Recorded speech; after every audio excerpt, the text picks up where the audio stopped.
Hi everyone, and thank you for watching this first workshop video on culturally responsive teaching. In this workshop video, we're going to be talking about how to operate from an assets-based approach with our multilingual language students as opposed to a deficits-based approach. Now, I want to note that some of this may be a little confronting, especially if we have been part of a dominant culture for so long. So thank you for being brave and thank you for attending this presentation. Let's get started. To start off, I'd like you to complete this warm-up. So in the first column is a statement you might hear an educator saying about a multilingual student and his or her family. In the second column, dig a little deeper and write what you think the educators may actually mean by the statement. And in the third column, write what the educator may accomplish by making that statement. And I've modeled the first row. This is going to create the mindset that we need to truly dig into how to approach our students from an assets-based approach. Take some time and complete the warm-up now. Thanks so much. Let's get started. First, let's talk about why culturally responsive teaching matters. And I really need to define what multilingual learners are. Multilingual learners are students whose parent or guardian reports speaking one or more languages other than English at home. According to the Wisconsin Center of Educational Research, the term multilingual learners refers to all children and youths who are or have been consistently exposed to multiple languages. It includes students known as English language learners or dual language learners, heritage language learners, and students who speak varieties of English or indigenous languages. So you could have a multilingual learner who is perfectly proficient in English because their parent or guardian reports speaking one or more languages other than English at home. Now, the other thing I want to briefly define is, what do we mean by culture? No matter how you define culture, it's important to remember that everyone is a member of various cultural groups, and that even within cultural groups, there may be great variability in terms of beliefs, expectations, and behaviors. That's why we want to avoid asking students from any background, identity, or experience to speak for an entire group, because there's so much variation within cultures. So let's define now culturally responsive teaching. Culturally responsive teaching is, and it has a few different factors to it, an educator's ability to recognize students' cultural displays of learning and meaning making, responding positively and constructively with teaching moves that use cultural knowledge as a scaffold to connect what students know to new concepts and content in order to promote effective information processing. The educator understands the importance of being in a relationship and having a social emotional connection with the student in order to create a safe space for learning. And the goal is to develop students' sense of a synergistic relationship between their home community culture and the school culture. So the goal is to not have students relinquish their culture to take on the norms of the dominant culture, whatever that may be.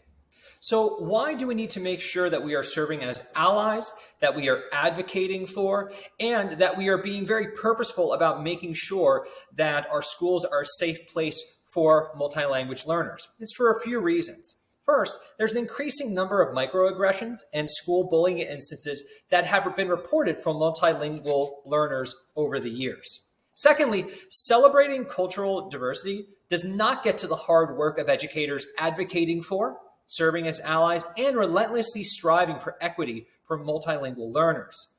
The other thing is that no amount of cultural knowledge, and I'm taking a particular quote here, no amount of cultural knowledge can prepare us sufficiently to recognize and respond justly to the insidious and often implicit and intersectional inequities experienced by many students. So just because we understand the culture of another person does not mean that we're responding to it and creating a safe space for them.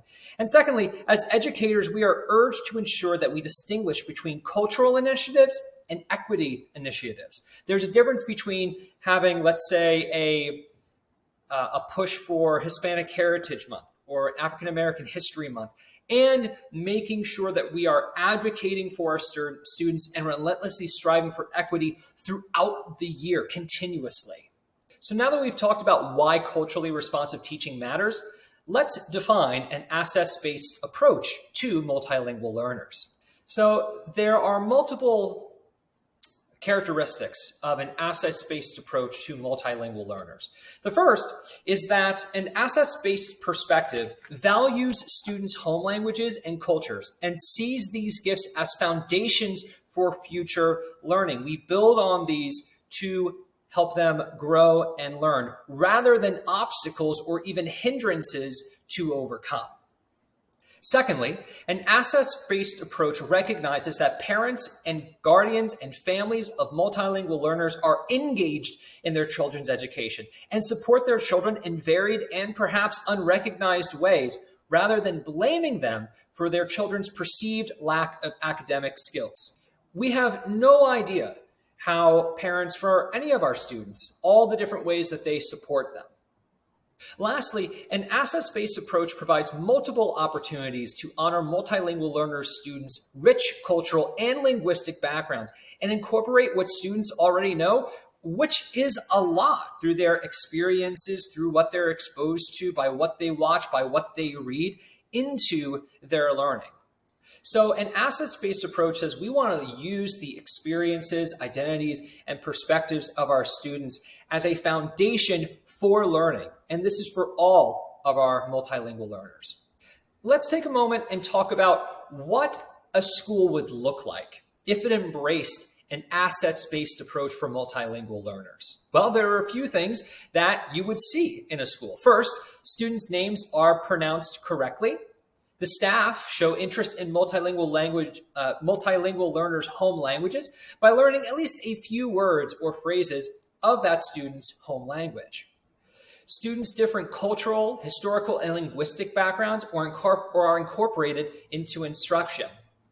This could be as simple as having a do now or a hook or a warm up where students talk about their unique experiences. Those are shared out, and that becomes the foundation for new learning intentions and success criteria in the classroom. We would also see teachers using home language cognates to reinforce vocabulary comprehension. Cognate words are words that share a common ancestor and have connections to multiple languages. For example, the English word brother and the German word Bruder. We would also see that staff are aware of each student's interests and challenges outside the classroom. Creating a positive relationship with all of our students is so important to have an assets-based approach. And lastly, we would see that a school would put supports in place to help students overcome different obstacles. Instead of asking students to meet a arbitrary standard or bar that a school sets, we work with students to help each of them and make sure those obstacles are removed. So now we're going to be talking about 5 or 6 different strategies that you can immediately use in your classroom to help promote an assets-based perspective with multilingual learners. And something to note is that this is going to benefit all students, even if they're from a dominant culture, because again, there's great variability in every culture. The first one is to encourage storytelling. Teachers of younger multilingual learners can first model the task of students drawing a personal narrative storyboard or a series of images. Then they can have students write a response to a sentence prompt of their choice, such as, what's your least favorite part of school and why? Or share a favorite memory you have with a family member.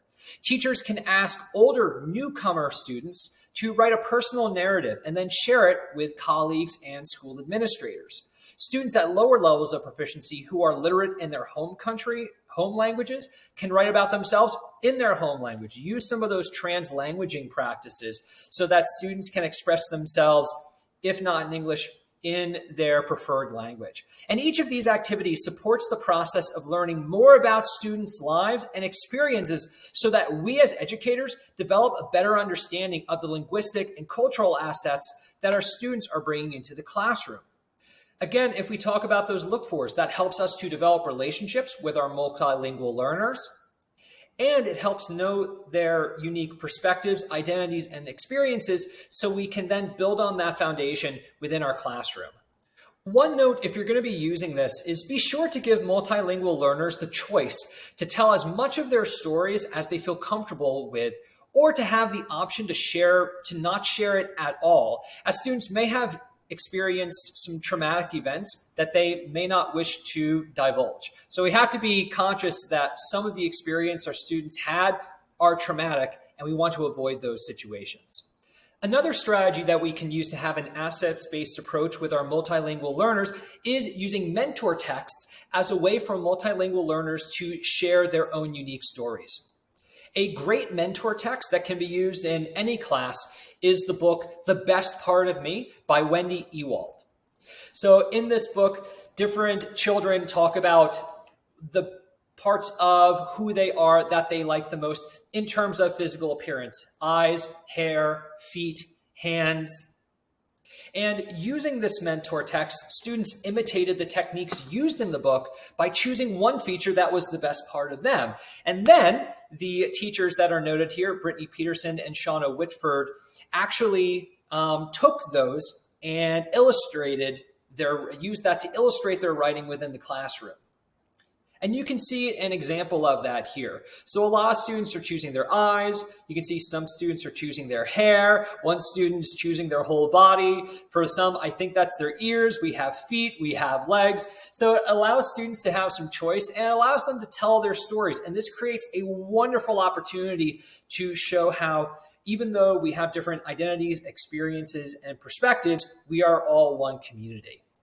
Another strategy we can use to have an assets-based approach with multilingual learners is to use a game called Story Stitches from the company Green Card Voices. This was introduced in 2019, and it was created as a way to support exchanging stories and mutual understanding between immigrants, refugees, and US-born neighbors. You can see an example on the right here, and this is something that everyone can access and share about themselves. If you need to differentiate this further, you can use an interpreter, or you can use written translated versions of the questions. And this is really important because multilingual learners and their families can build relationships with native English speakers in and beyond the classroom. So this is wonderful, not only to use within students, but for administrators, this is a great way to connect families and all stakeholders together. Ultimately, what this does is it makes people and takes off labels that we may put on others and removes misconceptions that we have about people and who they are and what their stories are.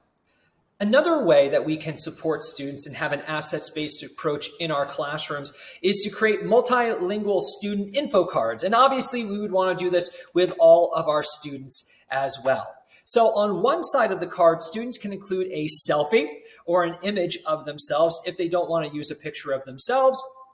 And on the other side, they might describe themselves in writing as a learner and include some of their outside interests. This can be done in English, or it can be done in another language that a student is more comfortable writing in. A similar strategy that doesn't necessarily use images or selfies with this is students can also create infographics or images to highlight different aspects of themselves. Again, this is a way for students to share their stories and be proud of their perspectives, identities, and experiences that they're bringing into the classroom. Another thing we can do to promote an assets-based approach in our classrooms is all about our students' names, because saying our students' names correctly creates an environment of equity and value. Now, something to note is that different cultures and different languages use particular methods and mouth techniques to speak that language that may be extremely difficult for some of us in the dominant cultural group. Even though that would be difficult for us, we have to do the best job we possibly can so that students know that we are making the best effort possible to pronounce their names correctly. For instance, I personally cannot roll my R's. I did 3 years of Spanish in high school. I lived in Costa Rica for 2 years and got pretty good with my Spanish. I could never roll my R's, but you know what? I still tried. Something else we can do is we can make a database where students can make a video of how to pronounce their names, and we could call it My Name Is Not. Now, for those of us with more common names from a dominant culture, we can also do this maybe with our last names, or even if our first name can be pronounced in multiple ways.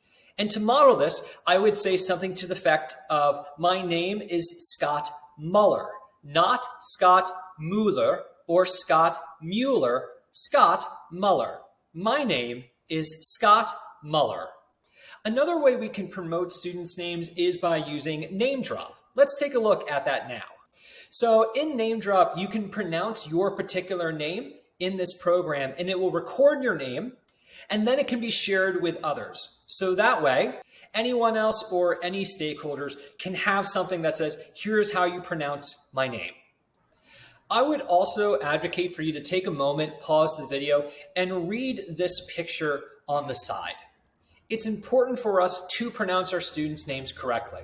So if we need help, ask for help, practice it, and repeat it. If we don't pronounce our students' names correctly, and other students hear us mispronounce students' names, they may inadvertently use our pronunciation and not the other student's pronunciation. So those are a few things you can immediately do in your classroom that can promote an assets-based approach for multilingual learners.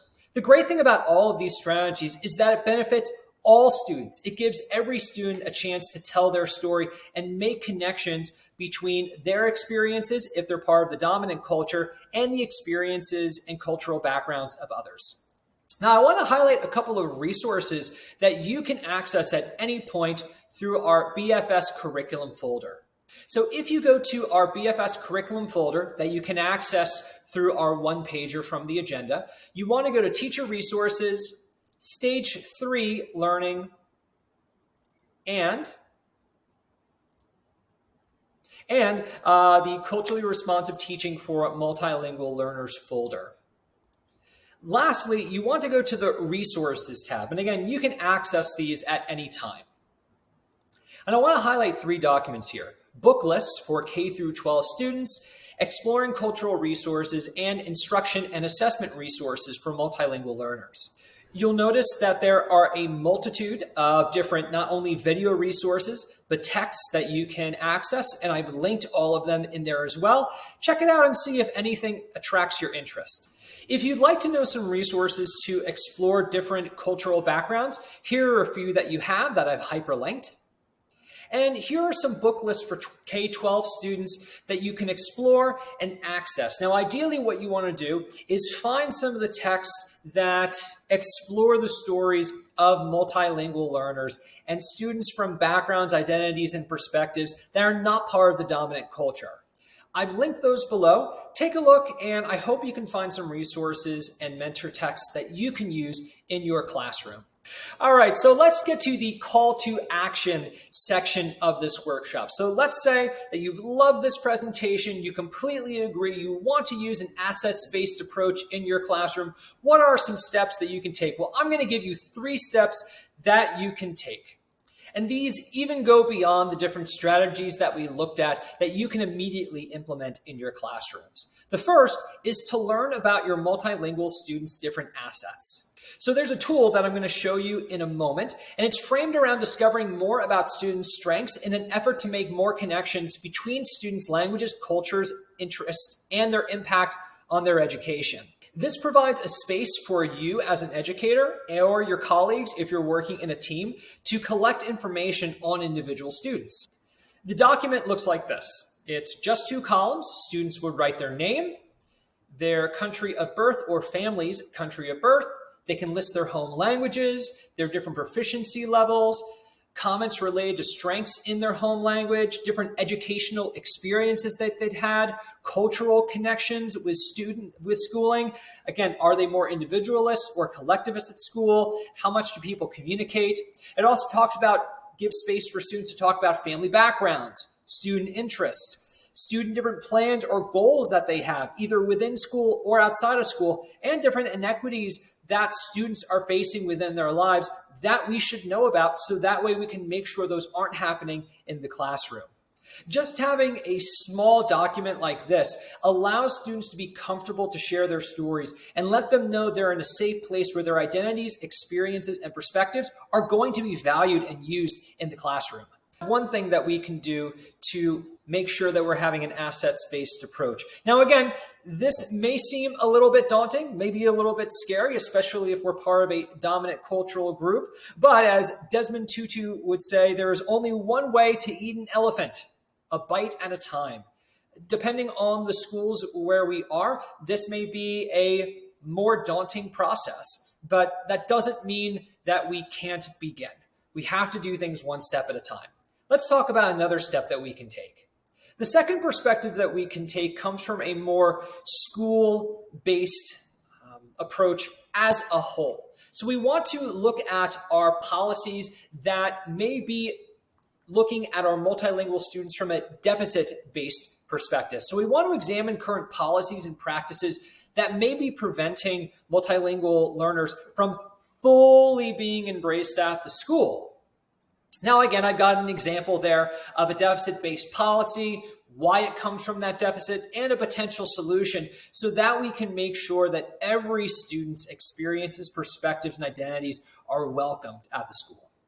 A third step that you can take to make sure that we are operating from an assets-based approach with our multilingual learners is to thoughtfully, and I want to emphasize here, thoughtfully confront different individuals' deficits mindsets. Again, part of culturally responsive teaching is making sure that we are being allies, that we are actively advocating for students, and we are relentlessly striving for equity.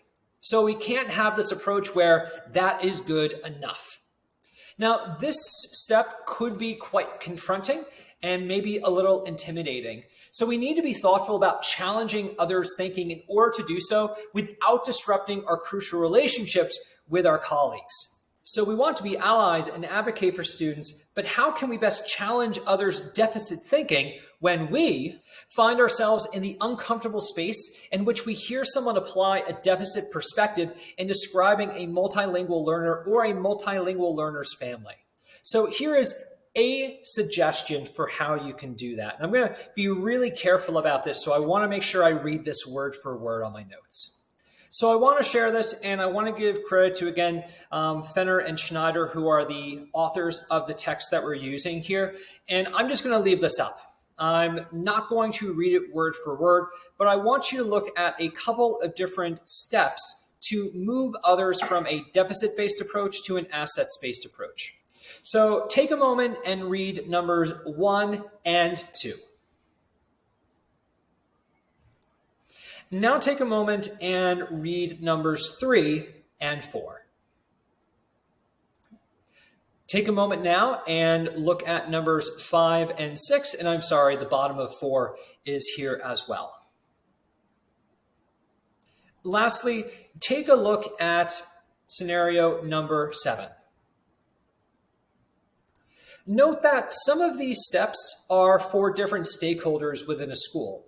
For instance, if you're an educator or if you are instructional support, you may want to do step 1 and maybe parts of step 3, depending on how you're feeling about confronting others with a deficit-based approach. From an administrator's perspective, we would want to be doing step 2 and step 3, especially creating an environment that is safe, that creates a culture of feedback to make sure that when people are confronted about deficit-based mindsets that they may have for a variety of different reasons, that those are being corrected in a supportive way.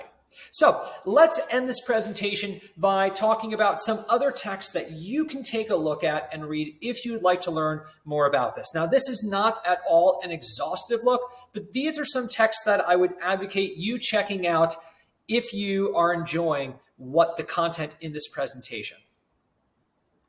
So again, we have the text that this presentation is based off, Culturally Responsive Teaching for Multilingual Learners, Tools for Equity by Sydney Schneider and Diane Fenner.